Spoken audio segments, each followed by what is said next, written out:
Have you ever wondered why the Romans ate lying down? Something so simple, but that hides a deep mystery. Imagine living in an era where food was not just food, but a form of power, control, and even risk to life. Well, this little habit, which today seems strange, had much more behind it. In this video, we will reveal the secret behind this practice. We will show what it really meant to the Romans and how a simple banquet could change the fate of an empire. Stay with me and discover what no one has ever told you. If you are not yet subscribed to the channel, seize the opportunity to be part of our community. Every interaction you make makes this space even more special. The Roman tradition of eating lying down. In ancient Rome, the art of eating was not limited to simply sitting at the table and eating. There was an entire ceremony involved, a ritual that reflected the status, values, and aspirations of a complex society. Eating reclining was a distinctive Roman practice, something that clearly and visibly separated the rich from the poor. This peculiar tradition, which may seem strange to us today, had deep roots in Greek culture, but was absorbed and adapted by the Romans with an even more powerful meaning. Roman banquets were held in a room called the triclinium, composed of 3 large couches arranged in a U-shape. These couches, called lecti, allowed guests to recline comfortably, almost in a relaxing pose, while enjoying their meals. This arrangement was not just a matter of comfort or style, it was closely linked to a Roman concept of coexistence, of a social experience where eating was both a physical pleasure and a symbolic act of power. Eating reclining was far from being a luxury accessible to all. For the vast majority of the Roman population, composed of slaves and commoners, this practice was completely inaccessible. The reclining position during meals was an exclusive privilege of the upper classes, a visible sign of social status. For ordinary people, and above all for slaves, eating was a simpler act, generally consumed sitting or standing, without the refinements of the banquets of the rich. This disparity reflected the rigid social hierarchy of ancient Rome, where every gesture and every choice had a meaning, a symbol that reinforced the division between the powerful and the oppressed. Let's imagine the scene for a moment. Large rooms decorated with tapestries and marble, lit by torches and with the scent of perfumes in the air. Banquets were moments of ostentation, where the elite gathered to show off not only their wealth, but also their culture and refinement. Lying down while eating was not only a sign of wealth, but also of control. It was an act of power, of distancing oneself from the struggle for survival that the lower class faced every day. By lying down to eat, the Roman showed that he was no longer a servant of daily needs, but rather the master of his time. The lecti of the triclinia were not simple sofas. They were elaborate pieces of furniture, often decorated with expensive fabrics, precious stones, and artistic details that reflected the taste and power of their owners. The banquet, as a whole, was meant to be a complete sensory experience: the food, the atmosphere, the music, and of course the conversation. Reclining, therefore, was part of a social performance, a way to demonstrate that the host was not only providing food, but also a unique experience, an opportunity to demonstrate one's status among other high-ranking Romans. Interestingly, the act of eating while reclining was not practiced in all ancient cultures. Many civilizations, in fact, such as the Egyptians and the Persians, had their own way of eating and of being together around the table. For the Romans, however, the act of reclining had a special meaning. It was, in many ways, a continuation of their love of luxury and spectacle. The triclinium was the stage, and the Romans were the protagonists of a great social performance where food was only one of the many elements that made up the performance.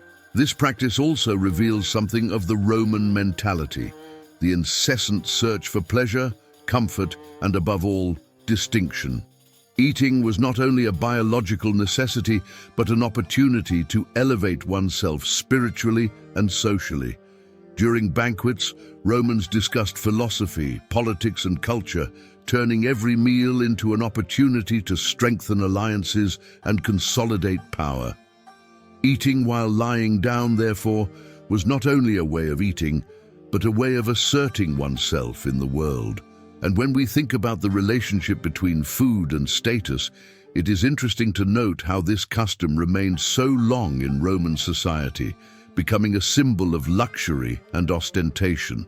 Even the emperors, with all their power, followed this tradition. We know, for example, that emperors such as Nero and Caligula were known for their extravagant banquets, which involved food served in abundance and the act of eating while lying down, creating an image of absolute dominion, of indifference to worldly concerns. Now imagine yourself at a Roman banquet, surrounded by exotic food and wine, with your guests reclining around you, each in their own lectus. How would you feel in this scenario, knowing that the act of eating while reclining is not just a pleasure, but a reflection of your place in society? This leads us to think, how did the Romans view the relationship between food and power? And how did this practice shape Roman culture in ways that still resonate today?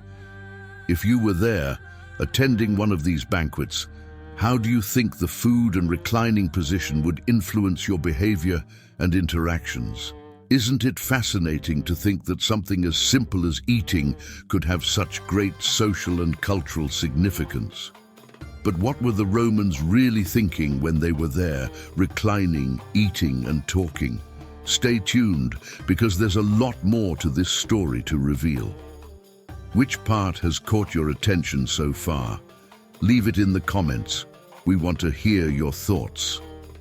Cultural and philosophical dimensions. More than just social events, Roman banquets were lively arenas for political, philosophical, and cultural discussions.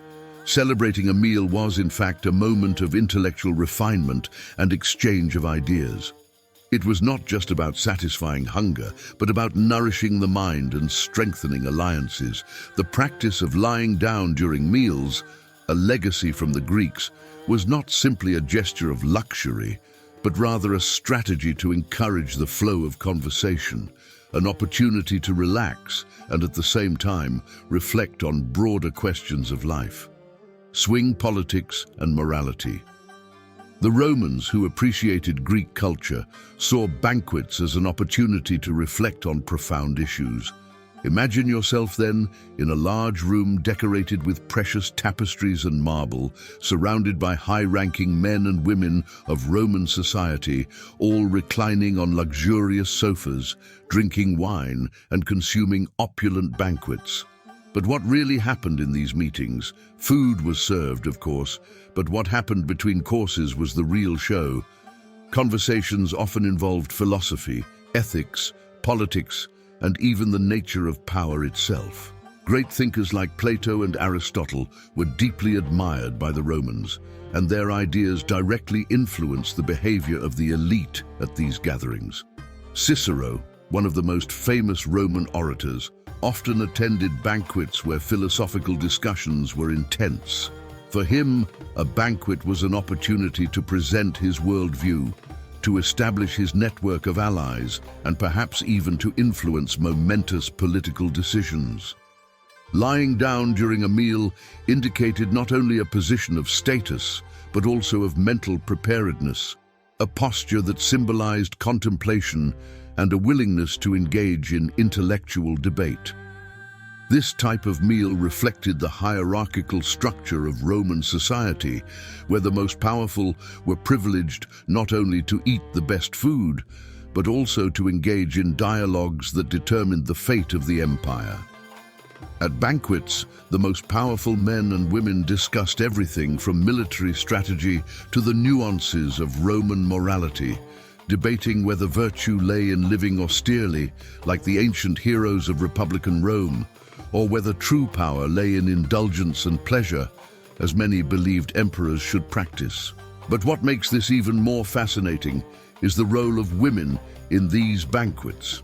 Although they were relegated to secondary roles in many aspects of Roman society, they became active participants in the conversation at banquets. High-ranking women, such as the wives and daughters of senators, often sat alongside men, contributing their thoughts on philosophy, politics, and even the more delicate matters of the human heart. This shows that the banquet, as a microcosm of Roman society, transcended gender issues, at least within certain social spheres. It was a time when social conventions were relaxed to allow everyone, regardless of gender, to participate in intellectual conversation. The richness of Roman banquets was also reflected in the types of food served. In addition to the already famous banquets with exotic dishes, such as roast pigeon and partridge, Roman elites delighted in rare wines and spices imported from distant lands, such as India and Africa. But the interesting thing is that despite all this luxury, the focus was not only on the sensory pleasure of food, but on the intellectual pleasure of good conversation. Just as the Greek ideas of the Socratics and Stoics influenced the Roman elites, the philosophical discussions that took place at the banquet table were also a form of nourishment for the soul. Eating and talking became inseparable practices. As for the Romans, the body needed to be nourished, but the mind needed to be constantly challenged and stimulated. These banquets were not just a feast of excess, but a true demonstration of culture and status. Imagine the tension that hung in the air when the host began a discussion of philosophical questions with his most distinguished guests. The food was arriving, the drinks were flowing, but most importantly, ideas were being shared. For the Romans, the real pleasure was sharing these ideas, debating, and who knows, influencing decisions that would shape the empire. And this brings us to an even more intriguing question.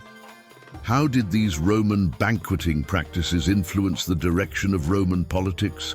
Did major decisions, such as the formation of political alliances or the building of great empires, really begin there, on that luxurious couch, in the midst of a sumptuous banquet, between a sip of wine and a philosophical discussion? This leads us to ask, could the ideas we discussed during meals also change the course of history? The stakes at these banquets went far beyond simple gastronomic pleasure, for it was essentially a question of power.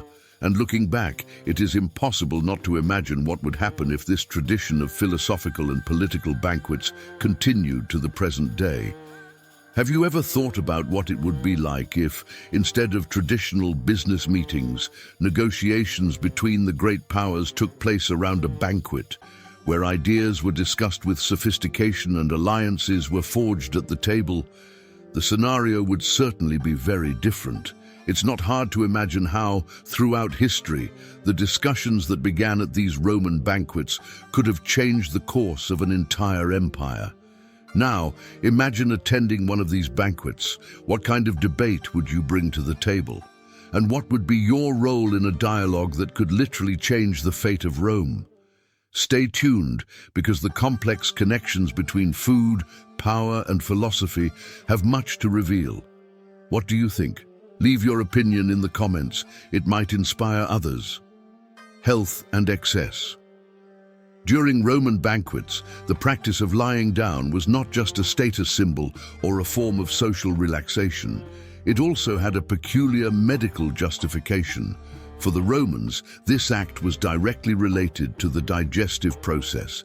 It was believed that lying on luxurious couches facilitated digestion and blood circulation, promoting a more comfortable experience during and after a heavy meal. The Roman philosopher and naturalist Pliny the Elder wrote about it in his texts, believing that this position helped to better distribute the humors of the body. However, while this practice offered some physical benefits, it also created fertile ground for excess and extravagance. Roman banquets were in fact occasions of indulgence, where not only was the quantity of food impressive, but the variety was even more astonishing. The tables, often covered with luxurious fabrics, were laden with delicacies such as roast pigeons, exotic fish, fresh cheeses, rare fruits, and of course fine wines. But the food itself was not the only thing that attracted the Romans. It was also the lifestyle that this eating behavior entailed, a rich diet full of excesses, accompanied by long philosophical conversations and the promise of absolute pleasure.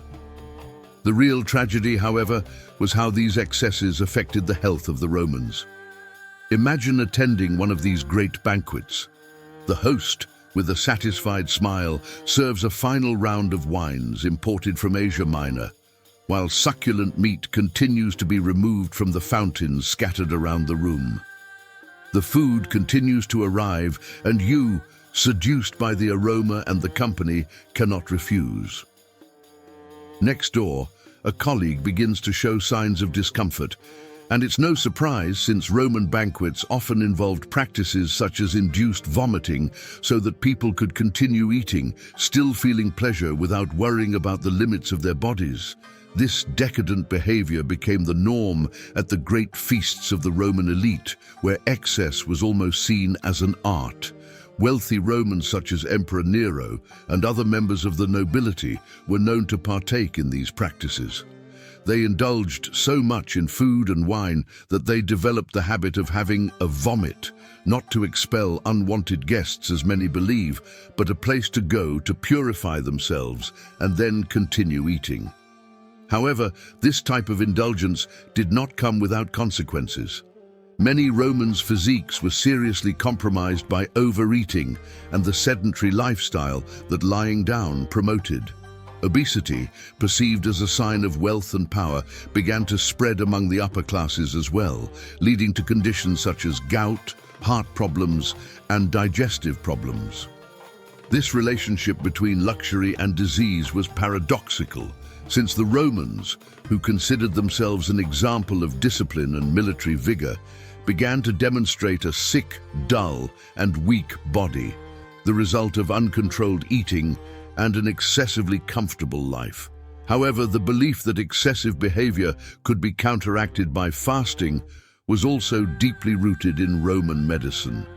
This created a cycle of great feasts, followed by periods of abstinence, in which one sought to purify the body from the effects of the previous indulgence. This approach had an underlying logic. By purging himself, the Roman believed that his body returned to the state of equilibrium necessary to resume the cycle of excess. And this relationship between food, health, and excess is more complex than it might seem at first glance. Roman banquets were, in fact, a reflection of the internal tensions of society itself. The nobility, with its incessant search for pleasure and status, became prey to its own indulgences. But at the same time, these excesses helped to strengthen a collective identity. The Roman who sat at the table was often a symbol of the strength of the empire, an empire that was disciplined and excessive at the same time. Excessive eating reflected the greatness of the empire, but also showed its weaknesses. This behavior that mixed pleasure and self-sabotage was not, in fact, an anomaly of the time. Today, many of us, in a society that values consumption and immediate gratification, find ourselves facing similar dilemmas. Perhaps at the table with friends, we are so involved in the pleasure of good food and company that we forget the limits we must respect. Who has never found themselves eating more than they thought they could just to enjoy the present moment without thinking about the consequences? Now think for a moment, when was the last time you allowed yourself an intense pleasure without worrying about what would happen next?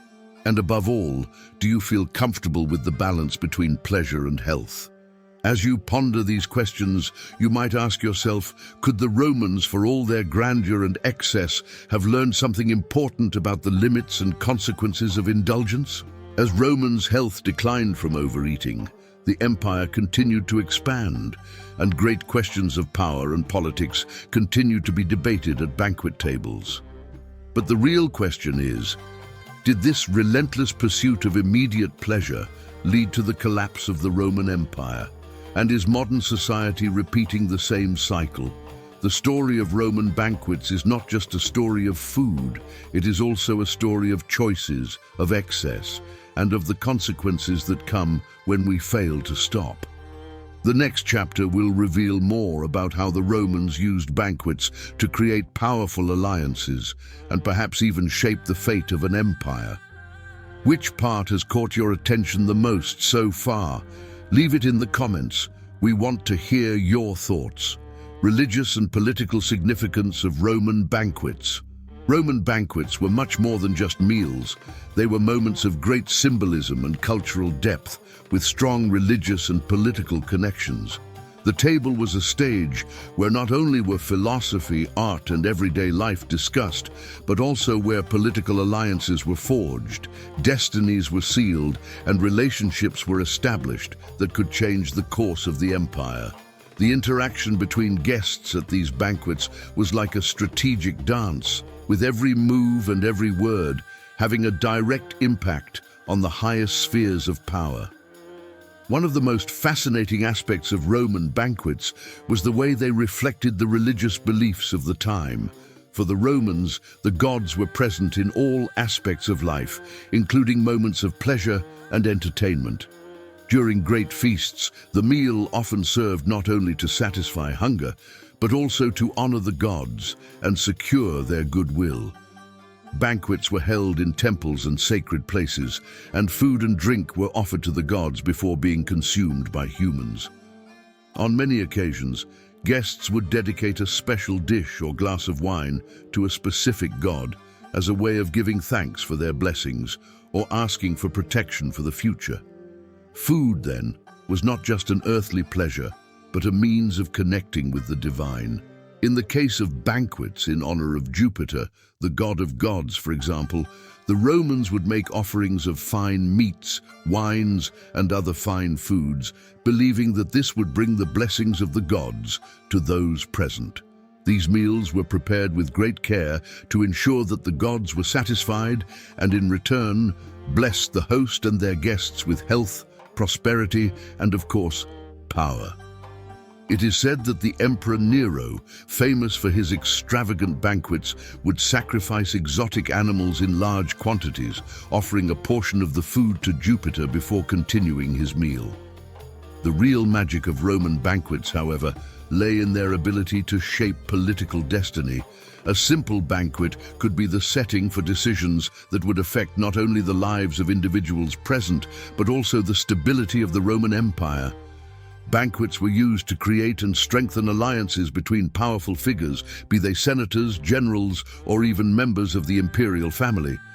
The time for relaxation and communal consumption provided fertile ground for informal, but no less strategic discussions on political, military, and social issues. Remember how Julius Caesar, one of the greatest strategists in Roman history, used banquets as a political tool. He was a master at cultivating relationships with senators and military personnel, and many of his boldest decisions were discussed and agreed upon over long meals. At banquets, the Roman leader was able to soften the spirits of his allies and adversaries, bringing them to his side without there being a direct confrontation. The power of speech and persuasion in an environment rich in good food and drink was a crucial political asset, and Caesar, like other emperors, knew exactly how to use it. These banquets also served to reflect the strength of the Roman Empire.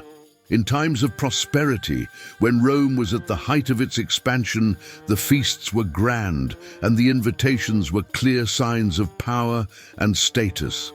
Not only did they celebrate military success, but they also demonstrated Rome's wealth and influence, being a tool of visual propaganda, showing the greatness and invincibility of the empire. When a victorious emperor or general returned from a campaign, banquets were used as a way to celebrate his victories and consolidate his position within the Roman elite. The very concept of a triumph in Rome, a military parade followed by a great feast, was a visual and material representation of the relationship between politics and banquets. But like everything in Rome, banquets could also have a dark side. During large celebrations, especially when politicians were at the height of their power, There was always a certain tension in the air. Relationships between the powerful were complicated, and many of these banquets were actually a way to observe and test the limits of political loyalties. There, between a glass of wine and a plate of meat, emperors and senators played a subtle game of power, where a simple look or comment could determine the future of an alliance or the fate of a person. We cannot fail to mention the banquets that took place in the context of conspiracies and betrayals. History is full of episodes in which Roman banquets were the scene of intrigue, murder, and political upheavals. Perhaps the most notable of these was the poisoning of the Emperor Claudius, who was apparently the victim of a conspiracy by his wife Agrippina and son Nero. They used a banquet to hide their true plans, and the food served was the means to carry out the deadly plot. This episode highlights not only the ability of the Romans to use the banquet as a political weapon, but also their complexity in managing power games.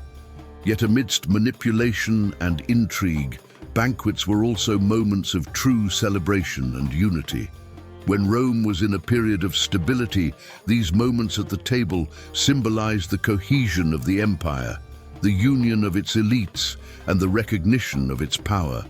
Food, wine, music, and philosophical conversations were the ingredients that kept Rome united and strong, at least for a while. What can we learn then from these Roman banquets? They show us how great decisions and moments of pleasure and power are intimately linked. Each meal was not just an act of consumption, but a reflection of the political and social forces at play. Ultimately, we see that Roman banquets were a mix of celebration and calculation, of pleasure and strategy, and that just as then, many of the great changes in our lives occur in moments of sharing at the table. And you, have you ever found yourself thinking about the alliances that form during a simple meal, the agreements and decisions that can be made so subtly in a relaxed environment? Perhaps the most important things happen around good food without us realizing it. Now that we have come to the end of this journey through Roman banquets, you ask yourself, what did the great banquets of Rome really mean for its destiny? And above all, what can we learn from them for our lives? Let's reflect together on how power, food, and politics can be more connected than we imagine. Roman banquets have revealed to us much more than just meals. They were moments of power, religion, and even conspiracies. What happened around the table could change the destiny of many people, even of the Roman Empire. Now imagine, while we all enjoy a good meal, important decisions could be made. And who knew that a relaxed conversation could hide life strategies? I'm curious to know your opinion. What do you think would happen if the great political decisions were made while everyone was eating? Leave your comment and share your thoughts. Oh, and don't forget to like the video and subscribe to the channel for more stories and curiosities. See you soon.